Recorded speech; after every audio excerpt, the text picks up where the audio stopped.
Hello and welcome to EstiQ Media right here on YouTube. I'm quite, elated to be on your screen as you're watching this. My name is Esther Mwachuku. I'll need you to click on the subscribe button, share, and also give us your comments or your recommendation as you're watching this channel. Also, we have several content on EstiQ Media as well as on other platforms through which you can access it. All you need to do is to download it and indulge. Okay, so we have you can actually check out Estic Media on Amazon, Estic Media on Spotify, Estic Media as well on TuneIn. Okay, so once you get on all those channels, you download any content of that you love that we have in there, and of course indulge in it. Also on the website, you can send us a mail if you intend us to deliver adequate media related services to you from consultancy downwards. We can actually help you with whatever it is that you need. All you need to do is to describe precisely what you need is on the mail, and then we'll attend to you. So, what is a bone of contention today? Usually, when when we have conversations like this, we try to look at all the issues that affects every one of us, especially in the Nigerian space. And there is quite a lot happening, which I would love to talk about. But I want to focus on one particular thing that affects us on day to day. That is, as we go about our daily activities. So, the previous administration put Nigerians in a crux where it felt like there was no breathing space. There was no way they could crack their way out. They could break the wall and then free themselves. So the elections came on board, and Nigerians wanted a leadership that could help them get out of the economic quagmire that the previous administration had placed us in, because the previous administration seemed to be nonchalant. They seemed not to understand the body language of the people. They were not also listening. It was more authoritarian, okay, and a little bit divisive, or rather more divisive. There was serious marginalization experienced in the previous administration. So everyone was expecting that this new government will be all inclusive, will break that barrier of divisiveness, would also try to infiltrate the economy and create a lax environment, like a more flexible environment where Nigerians can have that breathing space to go about their businesses and at least begin to enjoy the fruit of their labor. Let's use that word.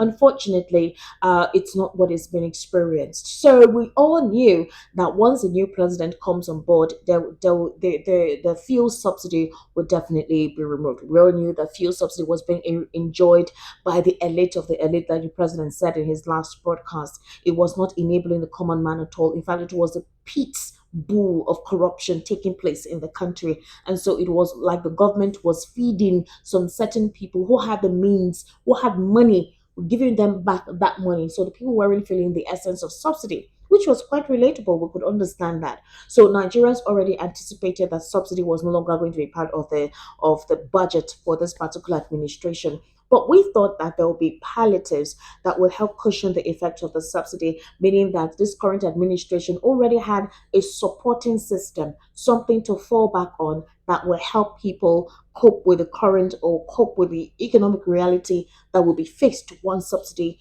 is removed. But that wasn't experienced. That is not what we're seeing at the moment. That's not what is obvious on ground. Now, there are key sectors of the Nigerian economy that drives the economy forward and helps people grow along with the economy. Now, let's look at the investment, the manufacturing sector, look at the investment, those who are interested in investing, and then look at demand and supply. For example, we do know that petrol, which is oil, is a mainstay of our internal revenue, right? That is basically what it is. Now, that particular sector has been going through a lot of challenges. There have been serious embezzlement in that sector. We also have vandals. We also have oil thieves. There's so much going on in that sector that has deprived Nigerians from enjoying their natural resource that rightfully belongs to them. Okay, so well, persons felt that the policy that will be implemented by President Bola Ahmed Tinubu would address these challenges. But what are we saying? It's something else entirely. It's a different. We're saying what you call a reflection of not a well thought out economic policy plan. That's what we're saying. So, why am I talking about this? Do you know that there is a situation on ground and there is an estimated, would I say, vocalization of the fact that fuel may get increased to 720 naira per liter. It was a few days ago, the Independent Marketers Association of Nigeria said that if the naira continues to weaken against the dollar, we should expect that what fuel will definitely have to go for 720 naira per liter, because those who are importing and those who are distributing have to make their profit, and it is at what they buy that they have to sell to make their profit. So they're telling Nigerians that they should expect an increment of fuel. But recall that in July, when fuel was increased to 670 naira, they told us that it do no longer get up beyond that, because now that the downstream sector is deregulated, Nigerians are going to enjoy the fact that the market is no longer being owned by one particular individual or one entity. It means that anyone who has the means can supply, anyone who has the means can import. And that's what the deregulation sector means. Deregulating something, that's what it means. You've opened the market. Then also the floating of the naira. One thought that that would also help with the whole dollar shortage, from having only the CBN being able to give out the dollars or to sell the dollars. You have other persons who have the dollars sell at the market at whatever profit margin they want to make, can be included. But that's not what we're currently experiencing. And so that has led to the outcry of a former national vice chairman for the Northwest of the All Progressives Congress, Dr. Salihu Lukman, lamenting that the living conditions of Nigerians are getting worse, while poverty has increased beyond any rational expectation under President Bola Ahmed Tinubu. And he said that these are disturbing signals. He actually wrote an open letter stating that these are disturbing signals, President Ashiwaju Bola Ahmed Tinubu, and that he described most of the decision taken by the president since he assumed office as disturbing. It is actually disturbing. He's actually stating something that a couple of economic analysts have been talking about ever since the proposition of an incremental petrol was mentioned by Ibman. There is something he said. He said that the management of policy initiatives, especially as it regards the issue of the exchange rate, is worrisome, and that something needs to be done as soon as possible. He wasn't kidding when he made that statement. He said if something is not done as soon as possible, then Nigerians will literally be the ones at the receiving end of what eventually would come out of it, which I kind of tend to agree with. And if we look at the economic reality already on ground, what the APC chieftain is claiming is actually true. He's saying a lot of things which I feel that we should take into consideration, especially for a couple of us who understand how the economic reality is biting hard at the bottom. So he is saying something, for example, that the qualities of the appointees that the president actually put together is not something he wants to delve into. It's not something to write home about. He said that for the fact that one of his strong campaigns relied on finding good talents that will make up his team so he can drive the economy forward. What he's currently saying, or rather the appointment he's saying, is not a reflection of what was stated at the during the campaign of the president. And so he's also talking about the fact that those he nominated were mainly party members and not necessarily individuals who understood what the portfolios that will be given to them would entail in terms of they actually discharging their duty as as qualifiable as possible. And a couple of other issues too that he mentioned was what talking about. He says that if the naira keeps on weakening, that is going to be the downfall of the Nigerian economy. In fact, he said the consequence is that the naira is on a downward swing, right? Combined with the rising cost of transport, which we do know is a mainstay that drives the economy, when one can no longer traverse from one point to another to go to either work or go to whatever businesses they want to do and make money. That is a very, very tight corner for the country to be in, especially if we want to move forward economically. So he's saying that the withdrawal of subsidy has made living quite expensive. The inflationary pressure too on the economy, he said, is very high. The last time inflation figures came out, it was 22.79%. That is a crazy climb when you consider things. And we do know that there is food price inflation too. The cost of food is nothing to write home about. In fact, it's not something anybody wants to be part of in terms of understanding the economic realities that Nigerians are currently going through. And so having job opportunities, will I say, being squashed for individuals who have nowhere to go but to look for how they can use what they studied in school to get a job is a disheartening experience. So yeah, that's basically what he said. And so he said as a result, living conditions are getting worse, and at this rate, poverty incidence will be very high beyond any rational expectation. I would say that a couple of Nigerians can actually attribute to what he's saying. But I want us to actually take a listen because I had an interview earlier with an economic analyst. He's also a legal practitioner and a social affairs commentator, also a political enthusiast. That's the person of Barrister Fred Nzako. He gave a very incisive detail on what the statement made by the APC chieftain. What he said, he gave incisive details about it. And I think it is something that we should ponder on if we want to see how we can cope with how things are. And I would like you to also tell me what you think on the comment section after listening to that interview. What can you relate with what he said? And truly, do you think that the president is not doing enough? Do you think he's too lax? Do you think he doesn't understand that he is now a president, no longer a governor? Neither is he a political stalwart. He's literally the president of the country. A couple of critics have said that it's because the president is distracted with the situation in Niger. I don't think so. I feel the president should concentrate on his country first before having to think about, the situation in Niger, considering the fact that the situation in Niger may develop in this part of the world if something is not done as soon as possible. Another question I asked in that interview is, where are the palliatives that the president promised when he gave his live broadcast the other time? He said that a team will be put together, palliatives will be set aside, especially for food, education, even employment, but we're not beginning to see it. And now we're hearing a proposition of fuel being increased to 720 naira per liter.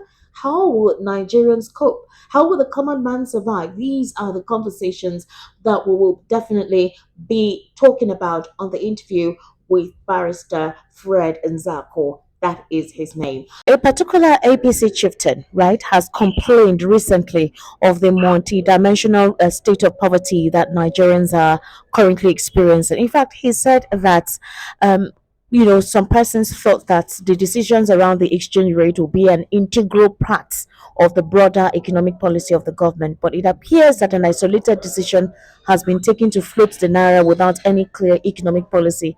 Do you think, with what is currently at play, that is the truth? What he's saying is the truth.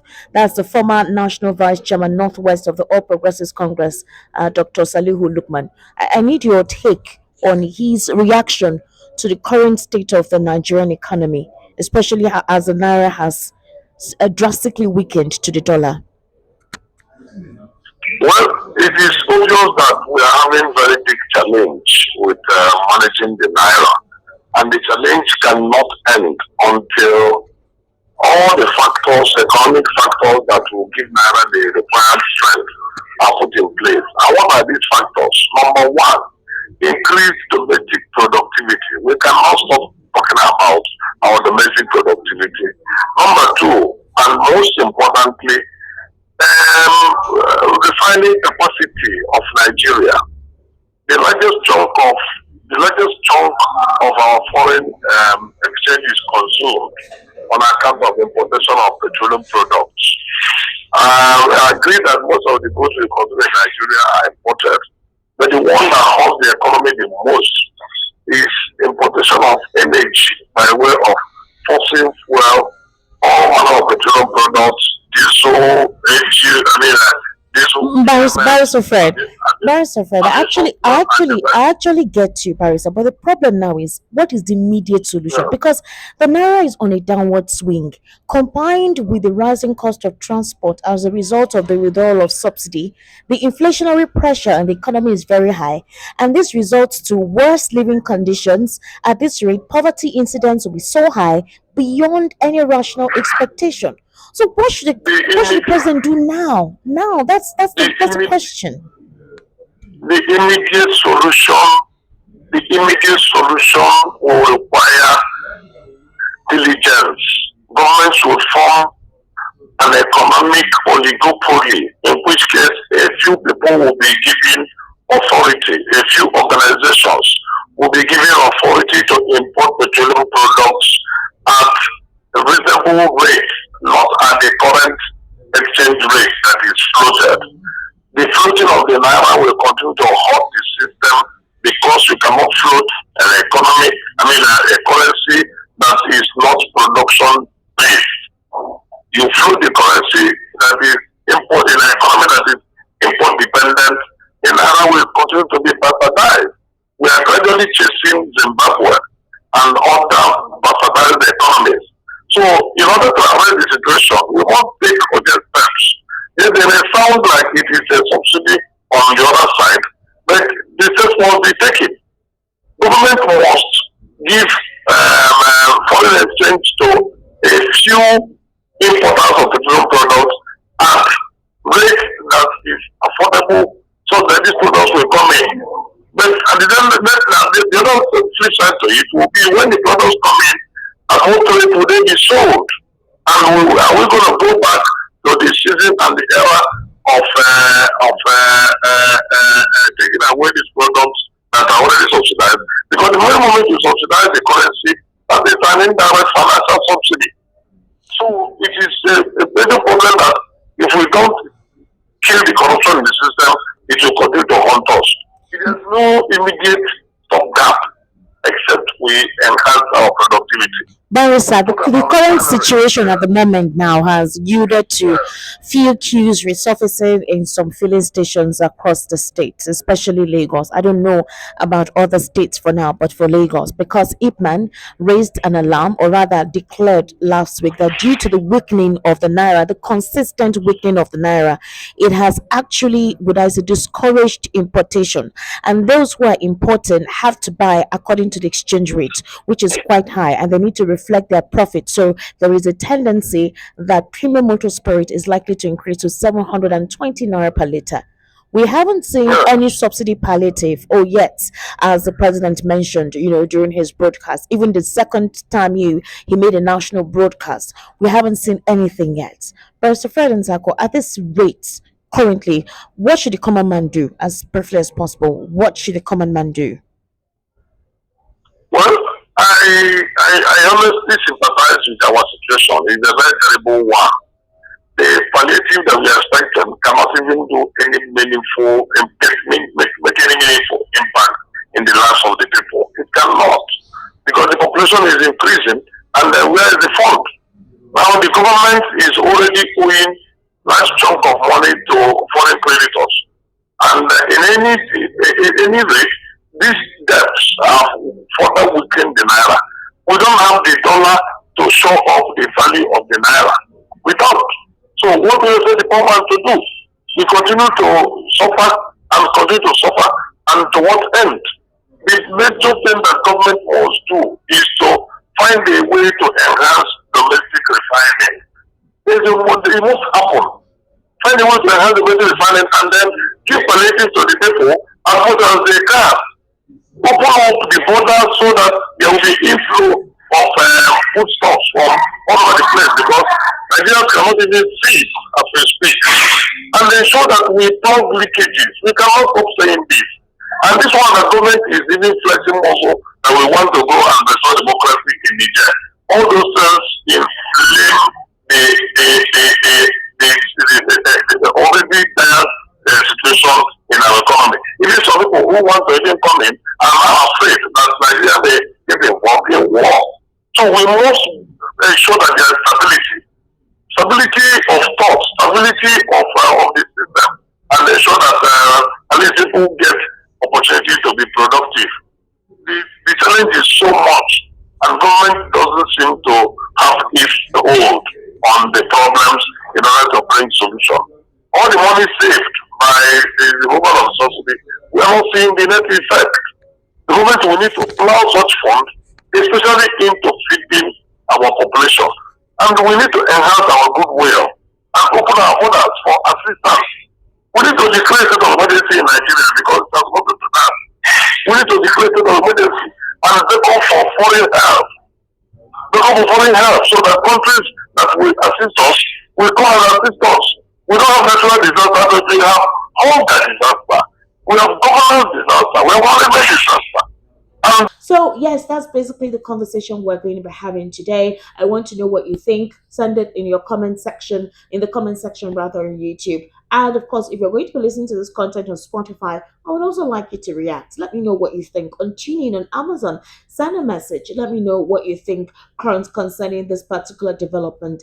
It is not going to be business as usual this time around. Nigerians are reacting severely to the current circumstance in the country. You can see them being vocal, being opinionated. In fact, ever since the election, the surge of the election, Nigerians have been highly participatory in what's going on in governance. So it means this time around that there is no age difference, neither is there any age limitation to who can follow up with what is going on in the Nigerian polity. And this is a very serious situation that we need to ponder and consider. So I'd like to know what you think. I'd like to know what your take is on the situation.